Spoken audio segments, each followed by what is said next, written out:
Thanks for checking out the Brad and John Show podcast. This segment of the show is brought to you by John Combest's book, Stalking, Harassment, Internet Trolling, A Guide to Recovering and Rebuilding After Online Attacks.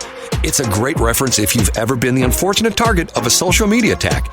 It's available on Amazon. Just search John Combest. That's C-O-M-B-E-S-T, John Combest, and the book will show up in your search results. Now it's time for another segment of the Brad and John Show. Can you handle it?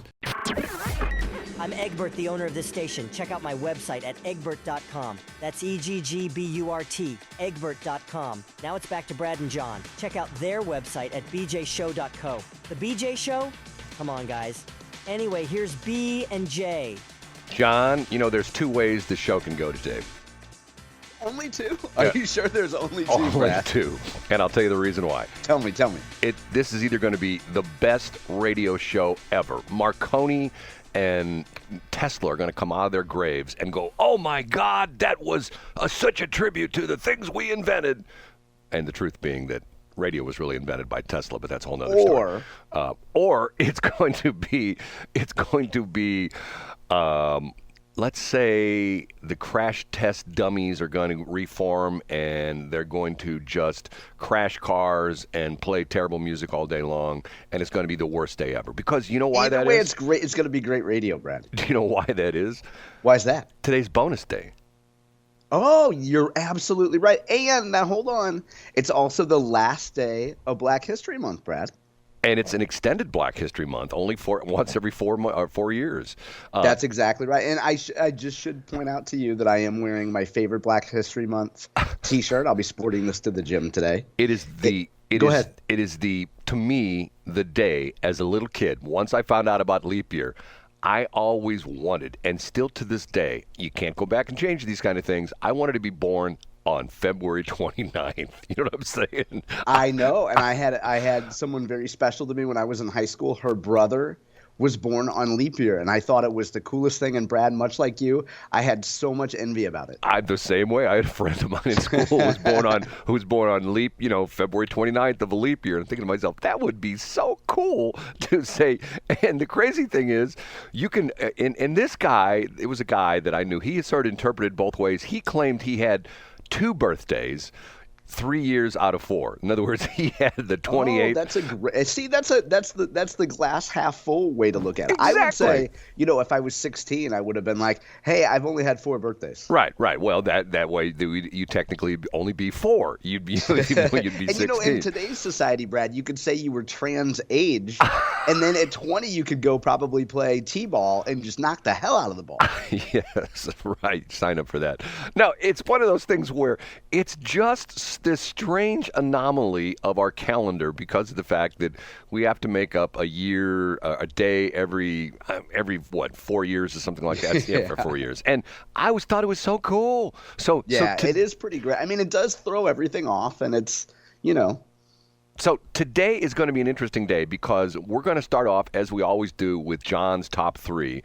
And then either in the second segment B or segment C, we're going to try something new. And John is going to be the judge of this, whether we continue on with this or not.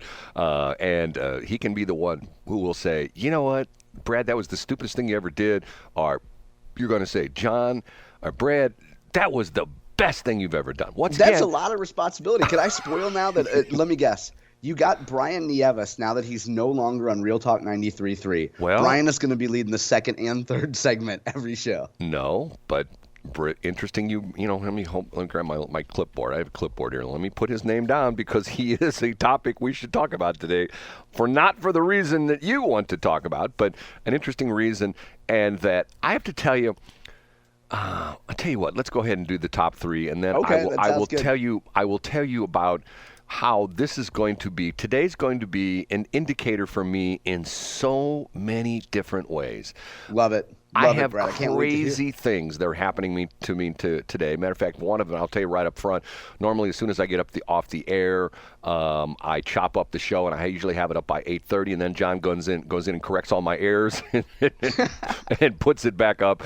But as soon as I get off the air this morning at 8, I got to skedaddle. So I don't know when I'm going to be back. Matter of fact, there's a risk I may end up in jail, and I mean that sincerely. So there's so I don't know if I'm going to be back, what time, or even if I'll be back at all. This may be the last show. You know, I'll do Brad, don't tease us that way. I'll do the Brian Nieves thing. Hey, this could be the last show. This could be. Does this involve? Are you going to be going to a government building after the show? I am. Okay. Matter of fact, wow. Well, let's get through the top 3 and then share whatever you can share, Brad. I'm going to be face to face with one of your buddies.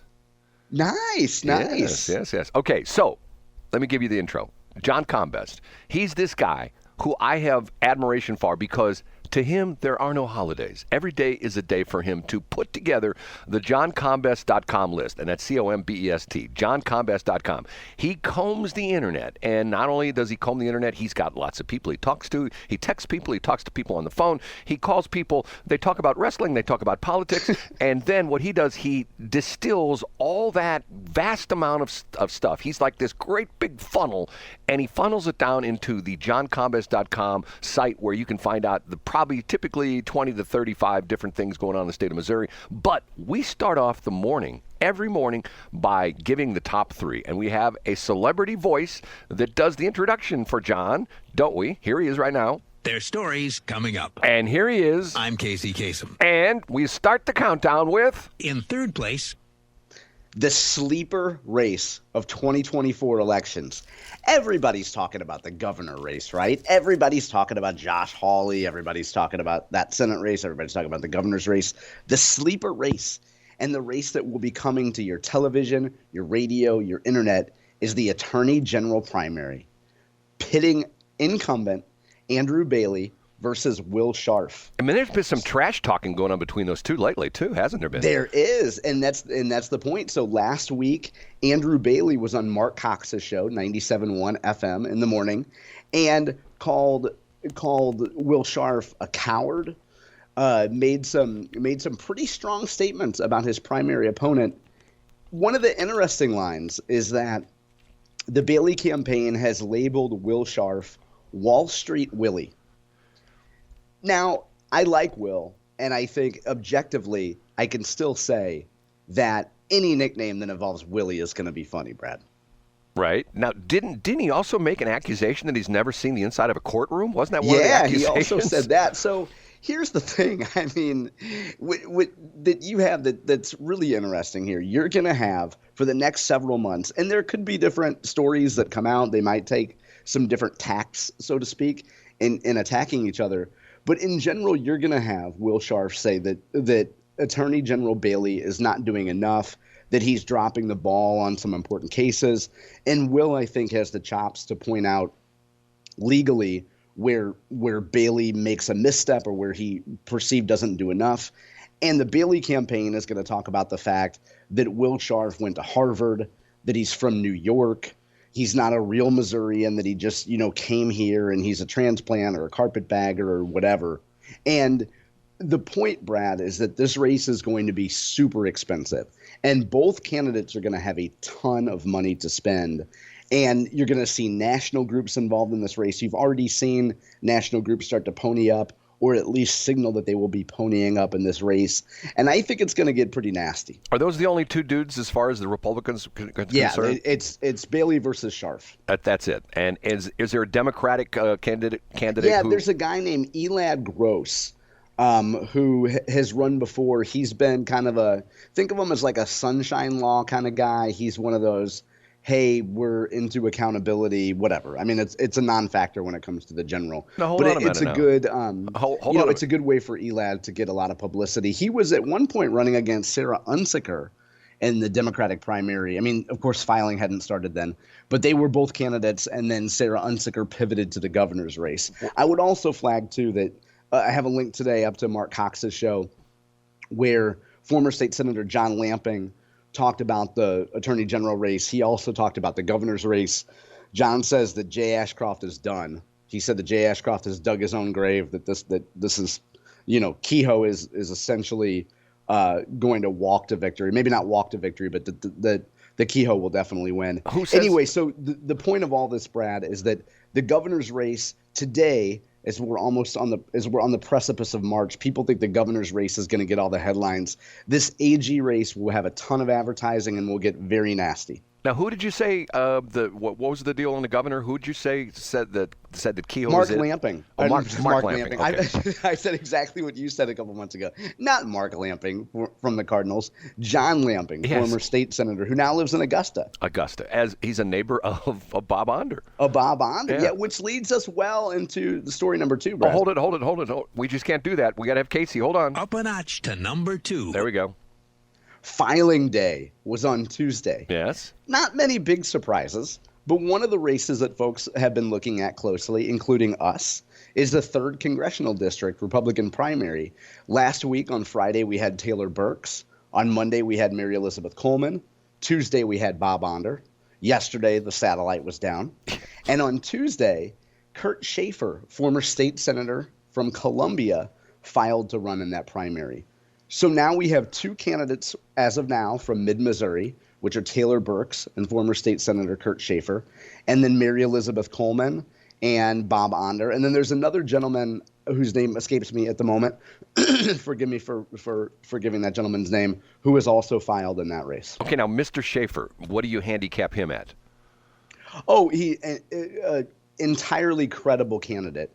So Kurt Schaefer is a 2-term former state senator from the Columbia area. He beat a longtime incumbent named Chuck Graham, who was a staple of Columbia progressive politics. And Kurt Schaefer beat him to get elected, was reelected to the Missouri State Senate.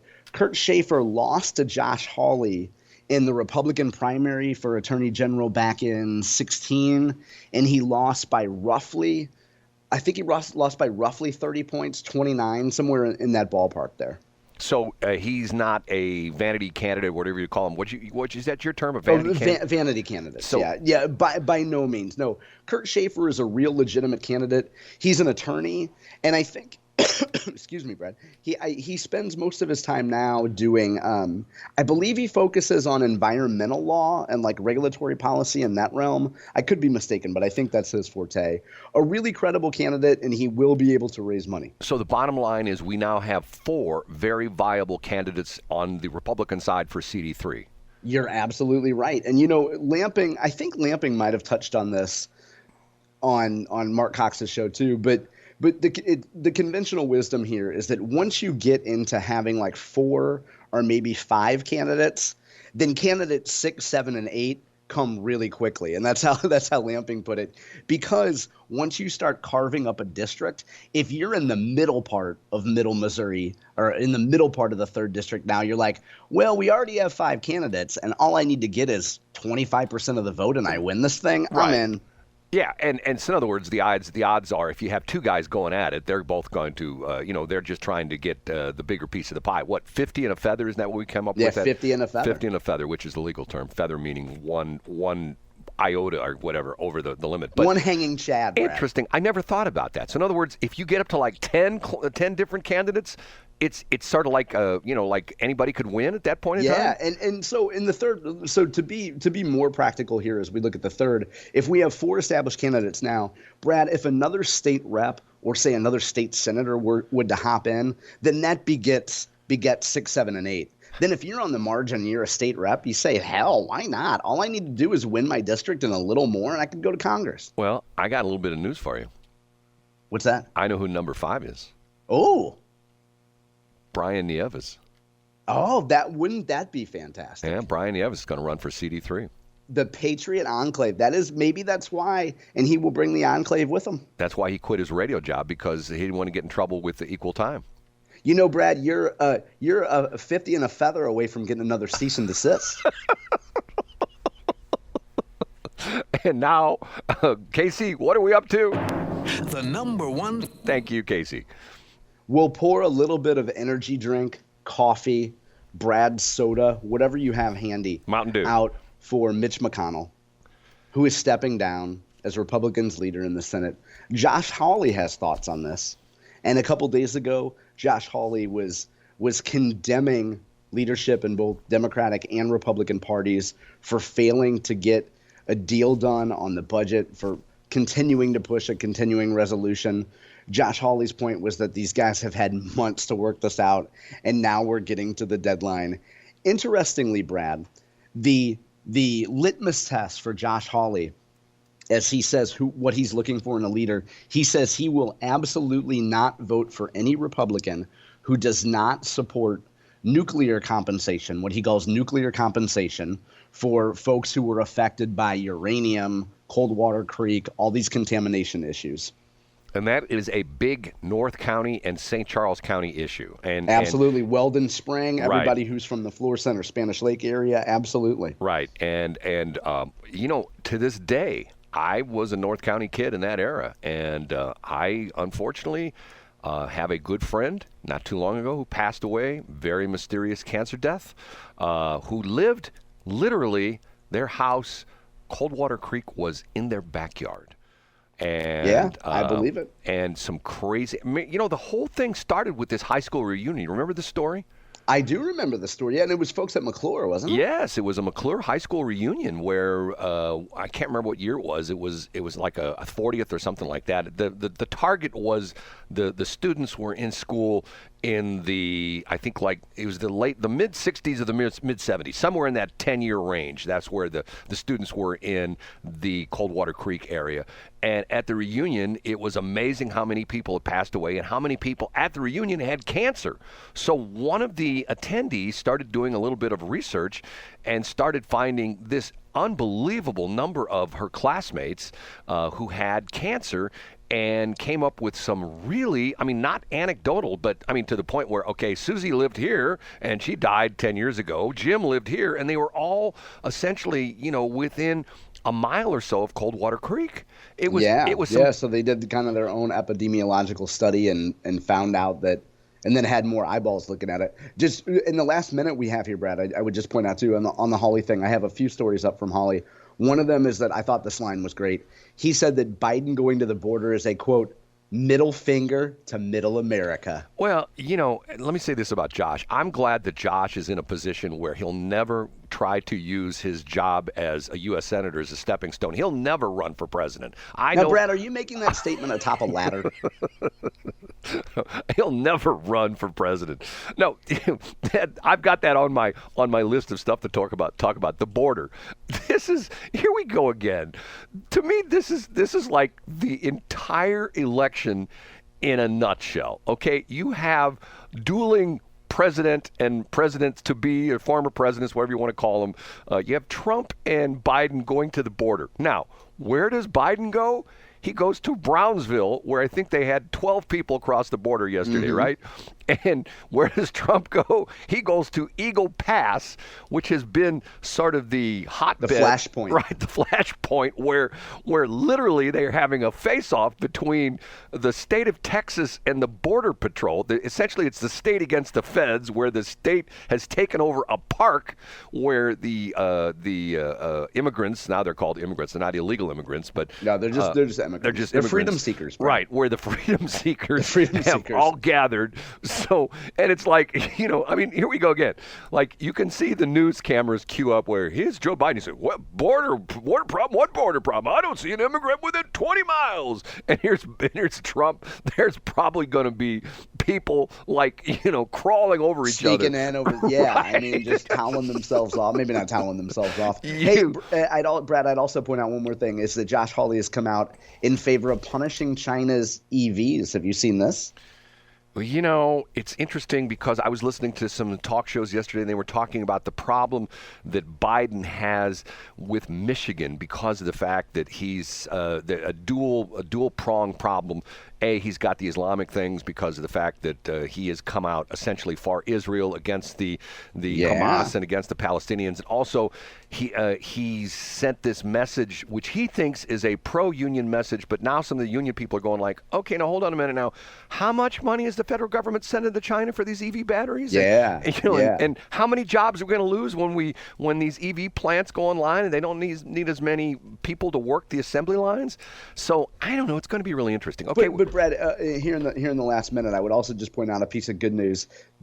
Thanks to our friends from St. Louis Public Radio. Are you aware that the Biden administration is funding the Ferguson-Florissant School District $6.3 million for electric buses and giving the Rittner School District $9.5 million?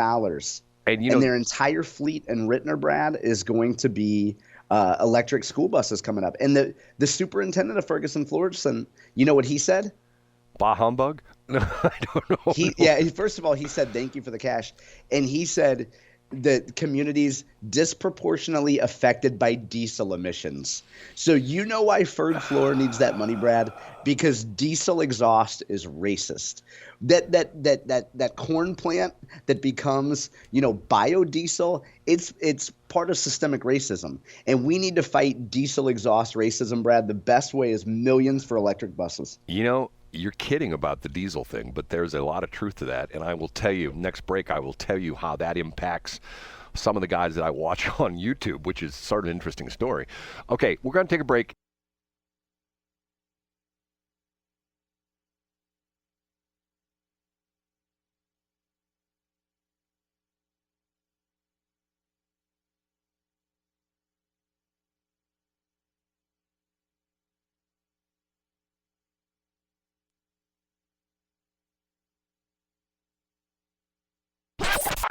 It's me, Egbert, once again. I'm the new owner of this station. I went out and hired the best talk radio consultant, Jeff Allen from News Talk STL, and told him to hire the worst talent he could find. Jeff did exactly as I told him. Ladies and gentlemen, here are Brad and John. Hey, that was my screw up again, John. So don't think that what's going on and wheels falling off. Maybe the wheels are falling off. First off, John, you with me? I'm here. I'm right here. I apologize about yesterday. There are two things that make this radio station run, this particular radio station, Egbert, one of which is a computer and our main computer, and one of which is a satellite terminal, okay? Both of which crashed Tuesday night. And there's there could be some correlation because, we had some lightning. There was some, limited storms that happened on Tuesday night. But the computer died, and unfortunately we could have limped along yesterday morning, you and I, on the air, but it would have been really difficult because of the fact that we would have essentially just been you and me, no commercials, no IDs, no nothing, and the show just would have been sort of not the show we should normally put on. And we're still having problems with the satellite. So the computer is up and running. And once again, my hat's off to, we have this system which is interesting. It's put together by a bunch of guys out of England. And it's an amazing system called Playout One. And I've used it for, 5-6 years now. It runs all of our stations. And it's a bunch of guys in England that came together, a bunch of radio guys who came up with an unbelievable program that just does amazing things. And every once in a while, when we have a problem, I go on my little phone and I put out a little, alert to these guys in England, and amazingly, they remote into the system and they fix it. So yesterday morning, matter of fact, I got the system up and running yesterday morning about 5 o'clock, and about 6:30 it crashed again. So I sent a message, the little support board, and within about 45 minutes, it would have been about 7:15 yesterday morning when we would have been on the air. Phil from England, London, England, remoted into the system, found the problems, a couple issues, matter of fact, a little bit of an issue with their software, but more importantly, I had some corrupted data files in my Windows 10. He fixed everything, and the computer works like a champ. But we're still having satellite issues. And what's interesting about this is, I'm going to tell you something you probably don't know about, but this is radio kind of nerd kind of stuff. There's 2 months out of the year that are hell for radio stations that use satellite. You know what the 2 months are? No. March and October. You know why? Why is that? We have what's called sun outage, where the sun aligns perfectly with the satellite and our dish. So in other words, what happens is, if you can imagine this, the sun is, if you imagine 3 points which become aligned. The sun, the satellite that we're using, and our dish on the earth. And what happens is the sun ends up in the course of the day, ends up directly behind the satellite, and the sun's rays essentially overtake the satellite's signal, and the satellite signal disappears. And it happens typically first day. It may be, it's usually, and it depends on the time of the year. Like I said, it's 2 different days, 2 different months out of the year, March and October, and those are the months they're coming up. Now, the crazy, here's weird thing. This is technical, maybe TMI stuff for some people. The satellite band we use is what's called the C band, which is 3.2 gigahertz to 4.2 gigahertz, okay? About 10 years ago, a bunch of the cell phone companies went to the FCC and said, hey, we need more bandwidth. So the FCC said, well, there's no more. It's all being used. And the cell phone people said, yeah, but we need this bandwidth 3.2 to 4 gigahertz. And the FCC said, well, that's being used by all the satellite companies.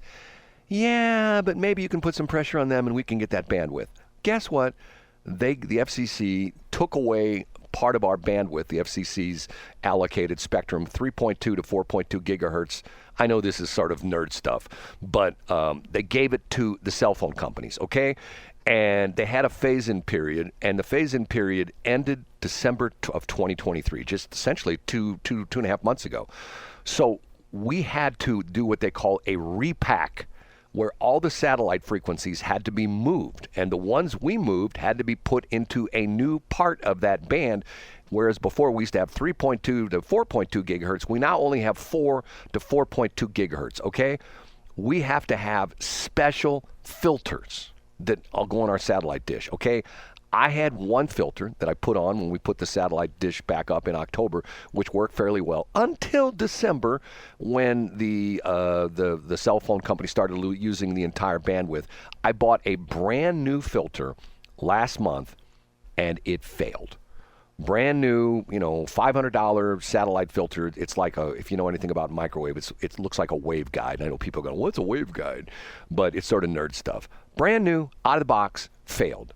So that's the problem we're having right now, is I can put in the old filter, but then it gets interfered by essentially T-Mobile. T-Mobile is close to where our satellite dish is, one of their tower sites. Interesting. But it's just like, okay, and it's the exact same thing that happened. What we did with the satellite thing is the exact same thing that happened to television. Is all the TV stations went through this, where there used to be UHF channels up to like 82. Well, anything, I think, above channel 40 in the old days, now it's all virtual channels, but anything above channel 40 was taken away from the broadcasters and given to the cell phone guys. So we keep losing, the broadcasters keep losing more and more bandwidth, and what happens, it goes to the cellular companies. Now, I get it. Everybody's, using, ITT, or the Internet of Things, which uses, all sorts of crazy different frequencies for Wi-Fi and the regular stuff. And the promise of, once again, I don't know about you, John, but the lead up to 5G, when we're at cellular, you thought that we were going to wake up in the morning and breakfast would already be cooking in our kitchen. I mean, it was a big promise. Right. 5G was a BFD. And we wouldn't have to drive our car anymore. We wouldn't have to steer it because it automatically steered because of 5G. And when we went to the gas station, we wouldn't have to get out of our car. The pump would automatically just find our filler nozzle and stick itself in. And when we went to work, there would be like a scooter that would show up at our when we got out of our car. It would take us into our office. Very Jetsons. Very George Jetson. And guess what? Nothing much changed. It's pretty much the same stuff. In the defense of the telecommunications companies, they had to make that argument probably to change policy, and then you just make a bigger promise next time. Right. Okay. So, John, I'm going to pitch something to you. Okay. We have John's top three. What if we had, in the second or third segment, we had Brad's top three? Love it. I love that idea. That's a great idea. Okay. So, can I give you my top three? Yeah, please do. Casey, will you do it for me? In third place, Wendy's. Wendy's, the fast food place. You know this whole weird story? Can you be a little more vague? Wendy's came out, was it Monday or Tuesday? Their new CEO said they were going to start doing dynamic pricing at Wendy's. Oh, I did not see this. No. In 2025. So in other words, if you go to Wendy's at 12:30, when everybody's trying to get lunch, a biggie bag was going to be $18. But if you went there at 2:30 in the afternoon, it would be $6. Yeah, that makes sense. Okay, so and folks have experienced dynamic pricing with Cardinals tickets, Mr. Good Sense, which I call Mrs. Bad Dollar. does dynamic pricing for their sandwiches after 3 p.m. You get them at a much cheaper rate. Well, this is not necessarily like free. The donuts get cheap after 4 o'clock or something like that. This is like literally depending upon the number of people coming into Wendy's would be dependent upon the price you would pay. So in other words, so in other words, if it's super busy after a Cardinal game at 3 o'clock, you're going to pay more because the demand's higher. Right. So in other words, and they said that they were going to retrofit all the stores with these dynamic message boards, or the menu boards, which most of them have anyway. But in other words, it's literally going to be to the point where it's going to be sort of like watching the S&P 500. If you're looking at, okay, that stock, if that stock goes down below 40, I'm going to buy it. In other words, you're watching it like, so that came out on Monday or Tuesday. Okay. Yesterday, the CEO of Wendy's said, don't think we're going to do that, because they got so much pushback. I mean, so much pushback, because people are going like, okay, hold on a minute now. This is stupid. Now, hold on, Brad, though. When he first came out and announced this, was this just going to be a pilot program at a handful of stores, or were they going to do this nationwide? Oh, it's going to be a rollout. They said that they were going to use 2024 as the year they're going to ramp up, and starting in 2025, all the stores will be retrofitted with the new menu boards, the new dynamic pricing boards. Wow. So when you went into so then they backed off of that due to consumer feedback. Yes, everybody went. Wow, interesting. As a matter of fact, Burger King came out and essentially, I think Burger King came out and said, hey, a Whopper's always the same price. And that's good marketing there. That's taking advantage of their... Right, they're doing the counter marketing. Okay, so that's number 3. Okay, number 2, keeping with fast food. Up a notch to number 2. Little Caesars. Okay? Can I tell you my Little Caesars problem? Yeah, please do. What's the part of the movie where it's the Mike Myers? Is it the which is the where he does the Austin Powers? Austin Powers. What's the big fat guy? He says, "I love Kentucky Fried Chicken because is it Dr. Evil? Yes, where they have the secret ingredient. Yeah. He talks about that. Okay, I have that Jones in my body for Little Caesars crazy bread. Okay? Really good stuff. I wouldn't put it in my body, but it's really good stuff. You and I are different in diets. Okay, I love crazy bread. Okay? Now, the problem is there are a dwindling number of Little Caesars. And I've talked about this recently, and I had a couple of people contradict me, but I'm telling you, I don't know where you live.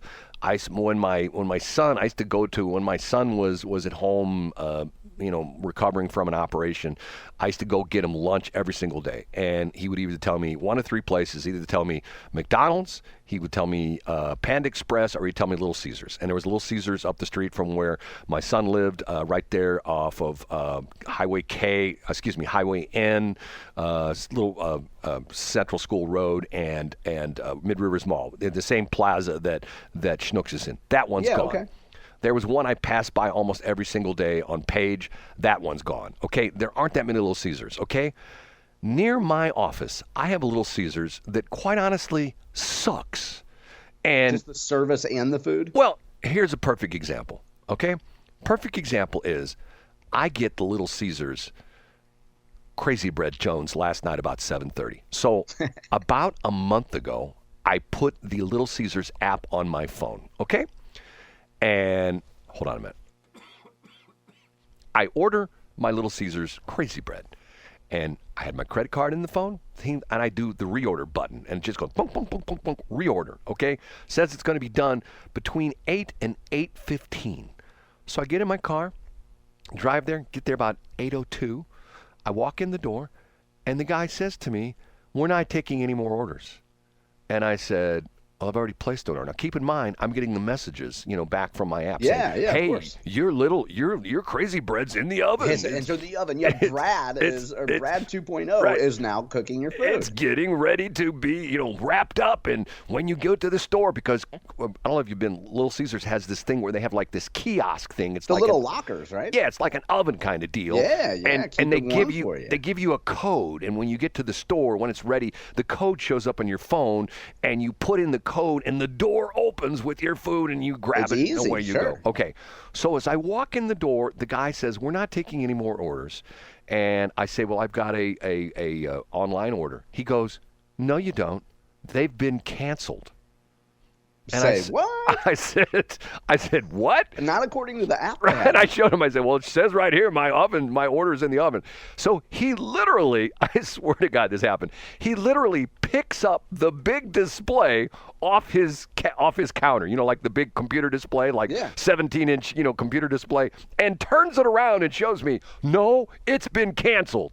And he says, you're Brad H., right? I go, yes, canceled. And it got the thing on there and says canceled. And I showed him my phone. I go, I am Brad H. My order is number 966, and it says my crazy bread's in the oven. Because he didn't want to make the bread. What's that? How did it get canceled? Did he cancel it because he doesn't want to make the bread? Well, because of the fact I said, how late are you open till? He says 8:30. I go, it's 8 o'clock. And he goes, I know, but we're canceling all the orders because we're closing at 8:30. And while I'm standing there, 2 other people walked in, tried to place orders who did not have phone orders, or app orders, whatever you want to call it. They were just off the street. And he turned them away. Now, you can't tell me that if you're Little Caesars corporate, you don't want to know about that, and you realize what kind of revenue came in over the transom that you just rejected. I don't get it. It's just, That's also very poor customer service, because you also know, Brad, that if you or I were standing there, let's put ourselves over here for a minute. We would have said, "Hey, I'm really sorry. I know that sometimes there's a lack of continuity between the app and what happens here in the store, but we're not able to fulfill that order because of whatever." You know what I'm saying? Like, you would have found some way to say it where the customer isn't the jerk, Oh, I know. I know exactly what you're saying. But, bottom line is, he wants to go home. Of course, yeah. Because you know what? He doesn't make any more money. But he makes the exact same amount of money by closing shop and canceling your order than he does by putting a little more crazy bread in an oven. Right. And we're talking you stick the stuff comes out of the freezer, okay? They stick it in the oven. It goes through the conveyor. It comes out. They put it in a bag. It's not like they got to make a whole pizza. He's not tossing the dough back. Right. Okay. And finally, but here we go. The number one. Brad's number one is Brian Nieves. Yes. All right. Do we have time to cover this? Because it's already 7:40, Brad. I'm frustrated with Brian Nieves. Are you really? I'm frustrated with a lot of people. I'm frustrated with lazy people. I'm frustrated with people that want to have 4-day school weeks. I want to have people that complain that now they have to go back to their office to work. I'm frustrated by people who, like, for example, there's an article I read on LinkedIn the other day. There's this lady, she goes to Chamber of Commerce meetings, and she's trying to get a job, and she keeps referring to, she wants a W-2 job. In other words, she wants to be an employee, and she's frustrated by the fact that all these people that are at the Chamber of Commerce meetings are business owners, but they're not necessarily hiring right away. And I'm going like, okay, let's turn that around. Let's say you have marketable skills. If you go to a Chamber of Commerce meeting, and once again, what do businesses have problems with right now? Hiring people. Yes, they would line up to hire an able-bodied, able-minded man or woman that wants to work. So what's the deal? She's just looking for a job, and once again, in the continuum of the employers being on one side and the employees being on the other side, she doesn't care about what the employer would have to sacrifice, or what. In other words, in most businesses, if you have an employee, and if you go to the accounting department will tell you that although we pay that employee $100,000, that employee brings in $300,000, or that employee, creates a product. That's the way it has to work, or else the business doesn't work. Right, and they're not just hiring people to hire people. They're not a charity. They're not a charity. And I'm going like, okay. Now, when we come back, can you tell me how this applies to Brian Nieves? You sure you want to hear this story? Yeah, I'd love to. He may put a cease and desist order out on me. I mean, knowing him, he put a hit out on me. Okay, we have to take a break. Well, not only that, he's a pretty tough guy. I wouldn't want to mess with him. He's an ex-Navy corpsman who used to hang with the Marines. So he's had his share of rough, tough neighborhood. Okay, 7:42. The Franklin County Republican Central Committee is proud to announce the 2024 annual Lincoln Reagan Banquet, Friday, March 15th at the Washington Elks Lodge in Washington. The featured guest speaker will be Susie Moore, editor for Red State. You'll also hear from candidates running for national and state offices. Come and meet and greet elected officials from the area. Cash bar, 50-50 drawing, a gun raffle, silent auction, and dinner catered by Tilted Skillet. Cocktail hour starts at 6 p.m. with dinner and program starting at 7 p.m. Tickets are just $60 or buy a table for 8 for only $420. For tickets and more information, go to fcrcc.org. It's the 2024 Annual Lincoln Reagan Banquet, Friday, March 15th at the Washington Elks Lodge. Brought to you by the Franklin County Republican Central Committee.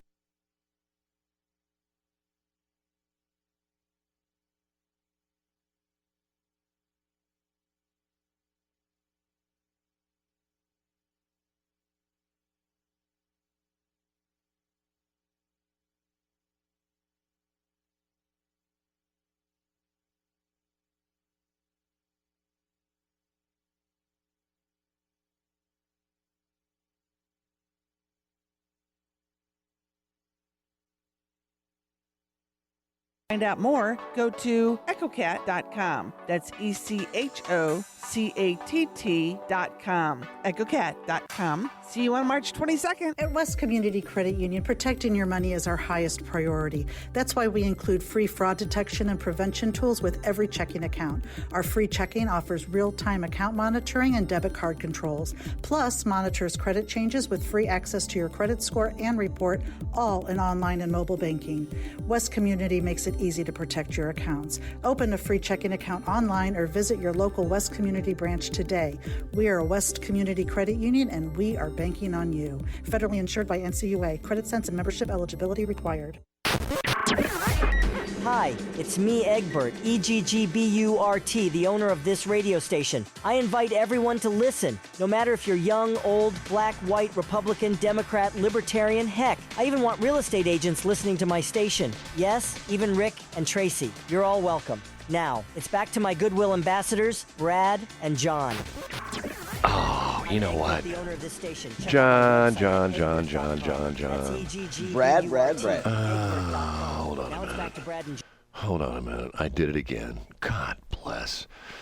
I'm just going to turn in my radio headphones. You are not. I will not allow that to happen, I'm done. Hold on a minute. I would not allow. I'm done. Or if I do let that happen, I'm going to buy it for pennies on the dollar. And, well, I can give you somebody you could probably do that too already. Hold on a minute now.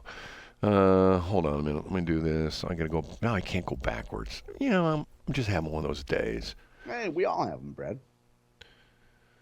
I don't know what to do. Okay, hold on a minute. Here's what I'm going to do. Okay. I can't get the system to work right. Hi, I'm Egbert. There's these two guys on the air in the morning. They're Brad and John. Now, back to Brad and John. Hey, thanks, Egbert. How's that?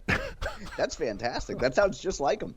I don't think he's going to like that impression. He won't Brad. like that. Okay, Brian Nieves. He resigns from Tracy's station, sort of, and you're the guy who turned me on to this. You sent me Yeah, I was driving the other day, and I heard him, and let me give you a real quick background. I was driving, and I heard him say something about it being the last show, and he had Roger on, Roger Jackson, Roger and Catherine Dreyer are going to take over that 4 to 6 slot. And Brian was talking about how it was his last show, and he had Victor dial in. And I was like, what is happening here? And I texted you, Brad, safely at a stoplight, I would add. And I'm like, I think this is Nieves' last show. Put it on. So, sorry, but I wanted to give that background. Okay. I started Brian in his radio career. And matter of fact, there's an interesting story behind this. This goes back to, 2009, 2010, long time ago, okay?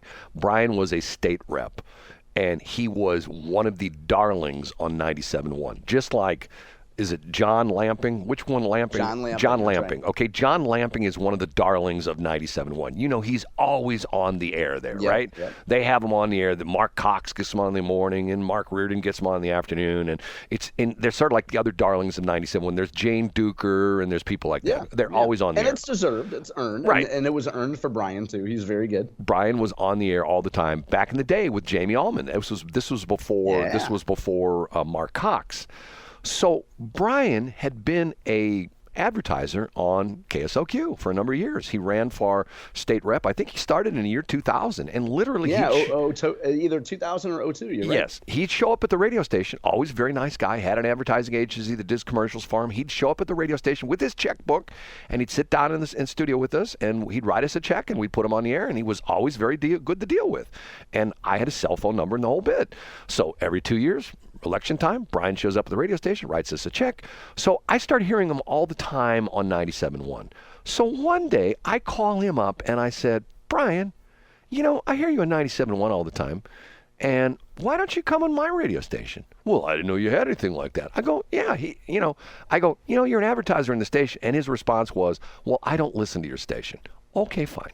I get it, because of the fact that he was buying KSOQ, this very station. At the time, our format was geared at women. I get it. It was a woman's music format, and it wasn't necessarily his piece of pie, whatever, slice of cake, whatever you want. So he says to me, why don't I come in the station and talk to you? So this is on a Wednesday. So he comes in, and he sits down in the front office, and I said to him, Brian, why don't you just go on my station tomorrow morning?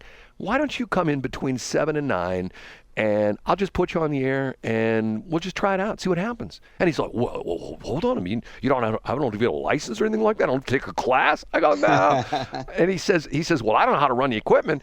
And I go, well, I can show you. He says, hold on a minute. He grabs his phone. He calls his buddy Dave Bailey, who ultimately became like his chief of staff when he was a senator, the whole bit. Sure. Okay. And he says, Dave, can you come in and meet us at the time it was called The Mouth? Can you work with me tomorrow morning? I'm going to be on the air on Hildebrand Station here in Washington. Can you go on the air between 7 and 9 with me? And he's going to show you how to use the controls. And he says, yes. So Brian shows up the next morning with Dave. They show up about 6:30 the next morning, Thursday morning. And I take Dave in the studio. I go, okay, you push this, turn this button, blah, blah, blah, blah. Computer does this. You're hot. So, and the deal was, we're not going to promote it. So in other words, it's going to be sort of like a soft opening, a soft launch. Right, it's a soft launch kind of deal. So they finished the show, and I said to him, what do you think? He says, give me one more day. So he comes in on Friday morning. Dave Bailey gets there at 6:30. They go on here at 7 o'clock. Hold on a minute. Goes in here at 7 o'clock. Gets done with the show at 9 o'clock. We get off the air. And he says, I sort of like this. I said, why don't you start Monday? And we'll start promoting it. So we did, and that's how we started. Wow. And it's sort of funny because of the fact that, and once again, he's a guy who has incredible talent. He's a public speaker, and he's a motivational guy. He's really good. He's really good. And the funny story is when Tracy and Rick were still talking to me before they sent a cease and desist letter at me and thought I was trying to destroy their radio station. When I was trying to help them, one of the last things I said to, and I told this story before, I said to Tracy, I said, the guy you need on your station is Brian Nieves. And she says, Brian Nieves? Who the hell's that? 6 months later, he's working for them. So you tell me that Brian Nieves is leaving. I text him. Or first I call him. Okay, now, to give you a perfect example here, to give you an example of, and I know he won't answer, so I'm going to do this. I'm going to do this live on the air to give you an example of how he's become not the easiest guy to get a hold of, okay? So here, let me, and he's, watch him answer. This would be pretty funny if it does answer, but he won't. Here, let me see if I can get the phone up on the air. Everything's working right. Do I have that up? This should be, okay, so here we go. Okay, it should ring.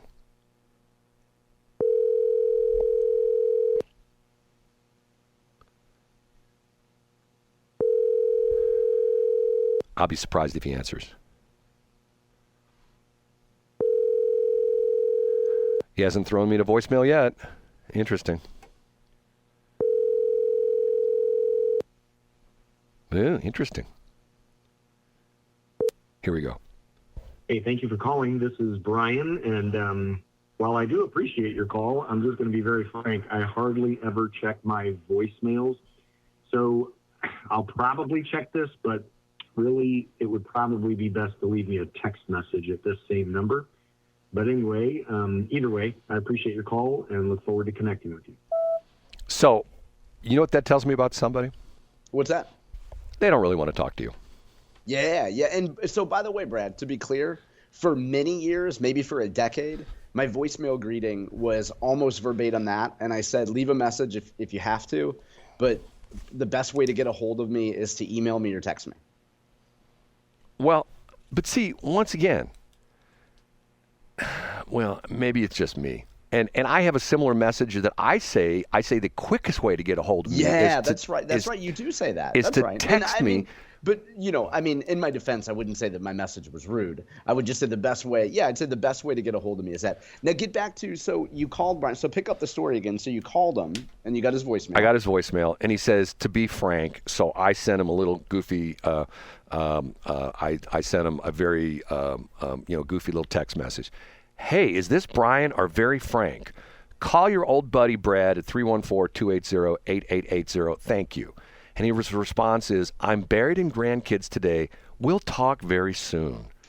And I sent back, you're a strong dude. Stand up and shake them off. Talk today or never again. Your choice. So, obviously, I've heard nothing from him. So, well, hey, now you know what, though? Just to play devil's advocate here, Brad, he's drawn some boundaries there. And you know what? I mean, maybe we don't know what happened with him leaving, and maybe he had just had enough of dealing with radio. It's all speculation, and maybe he's just not in a place where he even wants to talk about it, Well, but here's the interesting thing. I don't necessarily want him. I want his clients. See, and that's the interesting part of it is, the crazy part of this is he has clients, two of whom, which I won't say on the air, two of whom who I recommended that they advertise with him and who've now become big advertisers with him. I gotcha. I hear what you're saying. And literally two clients that could very well be on our radio stations and quite honestly get very good results from our clientele, our listenership as well too. I get what you're saying. So he's essentially saying, so in other words, what he's doing is he's taking his clients, they're not going to advertise with me anymore, so they're going to spend their money elsewhere. And I go, hey, right here I am. So, I get what you're saying. Send some money to me. And to the point where the crazy part of this is I'll just say, Brian, and you know what? You can take a commission. Tell me what commission you want. And unless it's like 90%, we'll work out a deal where, they'll be on our station. And if you want, you can still do personalized spots. Hi, this is Brian Nieves. I want you to tell you about XYZ, right? Okay. He won't even talk to me. Well, now, in his defense, Brad, you did just text him one day. And, your last message to him was people can sometimes read a text message and they could read it as serious or they could read it as sarcastic. And if his grandkids are piling on top of him, it's very easy for Brian to set the phone down and say, we can handle Brad later in the week. Okay, here's why the grandkid thing bothers me, okay? We have a president who says he talks to his grandkids every single day. Right. Do you believe that? No, of course not. Once again, don't use your grandkids as an excuse. Yeah. I get what you're saying. Here's my thing. I think now we're both very much biased in favor of Brian. I think you're being a little hard on him.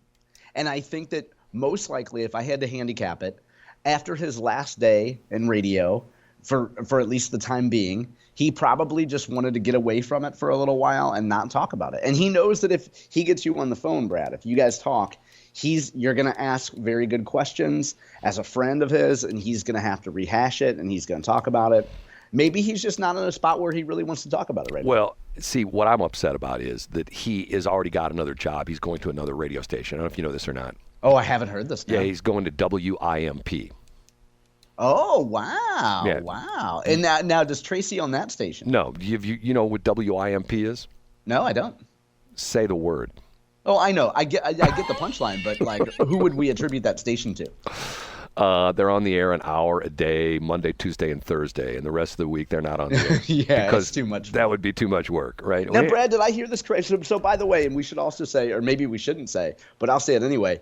The guy that's been on the show with Brian that filled in for him a couple of days is a guy named Roger Jackson, right? Who is on Franklin County Central Committee. Now, I don't know Roger, but somebody I know texted yesterday and said, or maybe 2 days ago, said he was a really good guy. I don't know Catherine Dreyer either, but they're going to be in that Brian slot now from 4 to 6. Well, did you listen to already? I haven't listened to it. No, I haven't. Well, they don't start that show until I follow Catherine on Twitter, and she tweeted that the show proper starts on Monday. So I'm guessing that Roger is doing it Roger's doing it the rest of the week, and then Catherine and Roger start on Monday. Well, I will say this to them.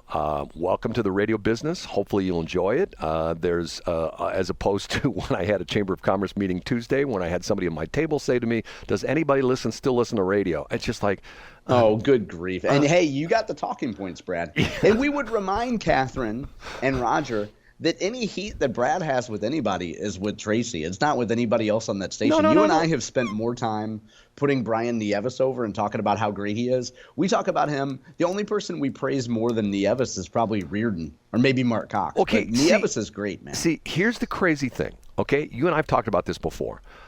I watch these guys on YouTube. I watch these guys, a lot of car guys, and what do? They cross-promote. Sure. Okay?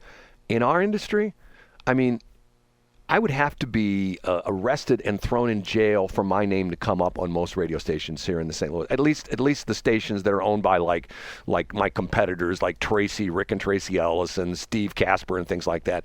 And I find that so sad because of the fact that we're all trying to get. So I agree with you, Brad, and not everybody subscribes to it. I would say, I mean, so for example, let's not make this about me, but I link to Mark Cox all the time. I link to other radio stations all the time. Annie Fry the other day retweeted something that I had up. Like there's people out there that aren't selfish.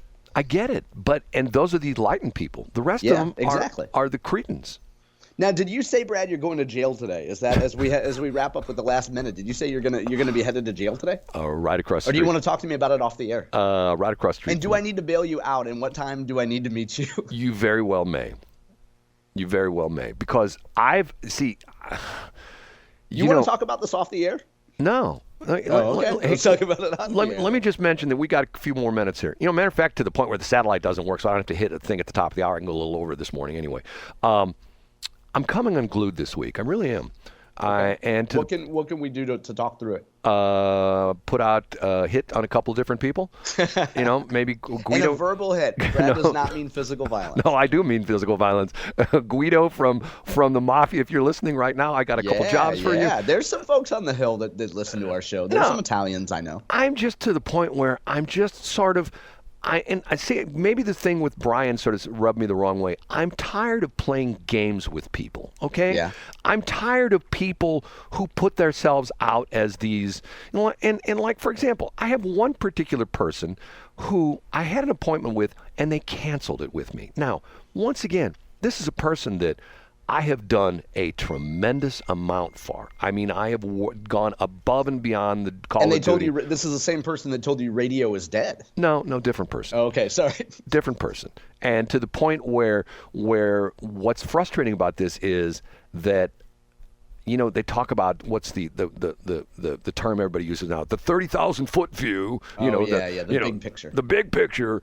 And I'm a firm believer that you get too close to things, and you need a coach. You need someone who's disinterested, someone who comes along and can sit down and say, well, let me tell you what I think. I think that this is what you're doing is good, and this sucks, and this needs improvement, and I think you should expand and do this, and have an open mind. Okay. I have a particular person who I'm now worried about because years ago I was told a story about the 3 Gs. And I won't get into this because this will become obvious of who I'm talking about. And the 3 Gs, the story I was told was, if you get all 3 Gs, you're in deep trouble. This is the religious pastor story, right? Yes. And this particular person, in my opinion, is on G number 2. So I'll leave it at that. Okay. And one more G, and they're in deep trouble. And all I can tell you is, I hate to see this.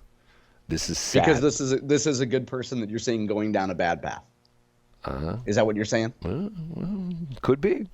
Maybe. Yeah, okay. Then again, could not be. You don't know. Yeah. Well, but also, Brad, externally, there's been a lot of other stuff happening. Like when you're dealing with a satellite feed going down and all this stuff comes in at one time, it feels like the world is just closing in on you. And that makes other things like Brian Nieves leaving or this other person that you're referencing. I mean, that magnifies those situations and makes them feel even worse than they would in a vacuum. Are you my shrink this morning, John? Is that what you are? No, but I think that – and also, Brad, think of for every person you think about that you have done a lot for, that you might see going down a bad path. Think of the Shelley Bars of the world that you brought into this. Think of our friend Justin Alferman texting me the other day and saying, I got no heat with Brad. I love Brad. Yeah, but he won't talk to me. But hold on, Brad. Think of the people that you have helped. And in moments like this, it's not about those minor inconveniences that you have, like a satellite or somebody annoying you. It's all the people that you've helped. You know, and you know what? I want nothing back from anybody. Don't get me wrong. I believe it. I want nothing. It's not to the point where I'm going like, I mean, there's some people in this world that say, well, if it wasn't for me, that person wouldn't be there we're at. I'm never that guy. You don't do that. You've never done that, Brad. You know me well enough to say that I've been very proud of giving people their first shot, their first job in the radio business. Till this day, there's still people on the air here in St. Louis. Neighbor Sue, if you listen to 97.1, the traffic lady, she got her first job in radio working for me. I didn't know that. See, but that goes to show that you've never bragged about that. You've never talked that. I didn't know that about Sue. Yeah, and one day on the air with Mark Reardon, she referred to the fact that I worked for this small company out of a guy's house. Okay, well, thanks, Neighbor Sue. Appreciate that. That was very nice of you. You know, and there's a whole story behind that. But she didn't work out of my house. It was a building, and there's a whole crazy story behind that. But, you know, and once again, I'm proud of those people. My brother. Yeah, of course. That's the best example. You know, I mean, but yet, so. But remember, Brad, and I don't mean to be Johnny Feelgood here, but the people that you have helped along the way, every given day, they're not the ones that say thank you. They're not the ones necessarily that reach out to you. And when you're going through a satellite feed issue, all this stuff feels like it's just compounding. But there's a lot of people out there that are grateful for what you do, Brad. You just don't hear from them every day.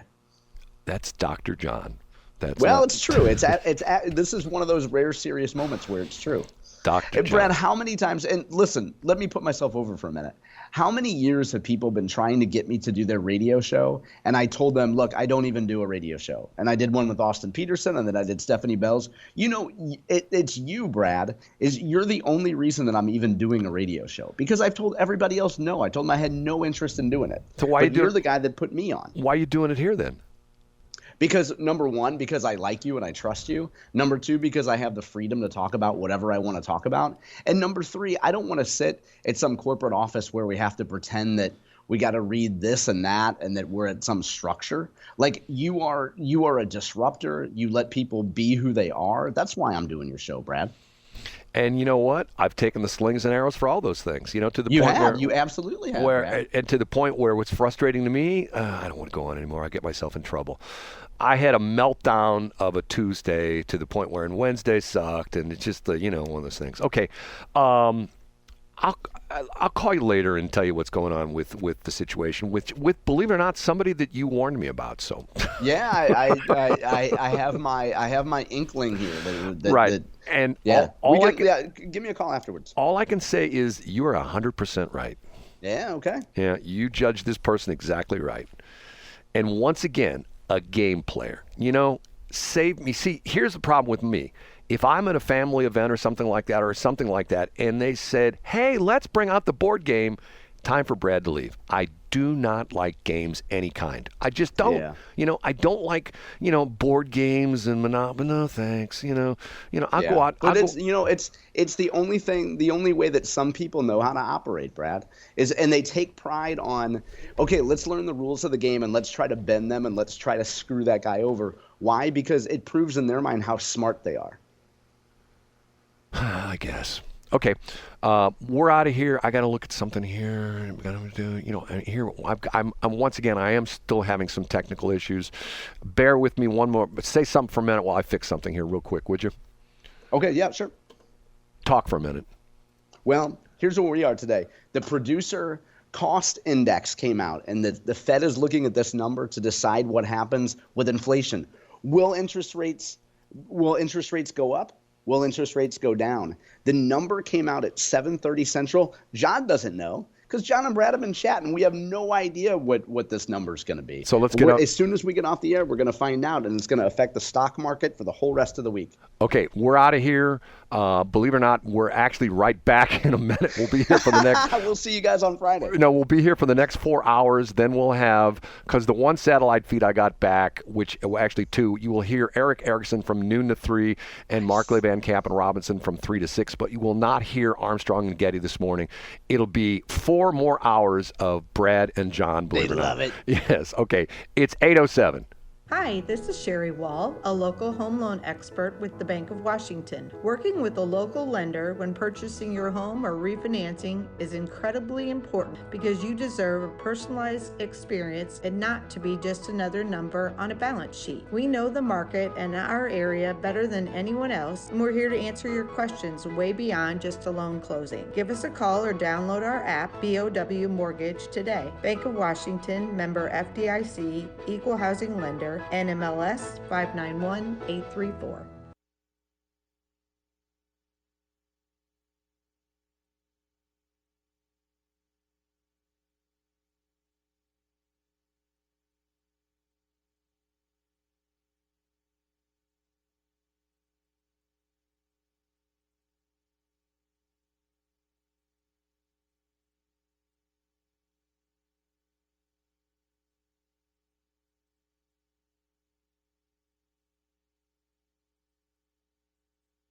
Thanks for checking out the Brad and John Show podcast. This segment of the show is brought to you by John Combest's book, Stalking, Harassment, Internet Trolling, A Guide to Recovering and Rebuilding After Online Attacks.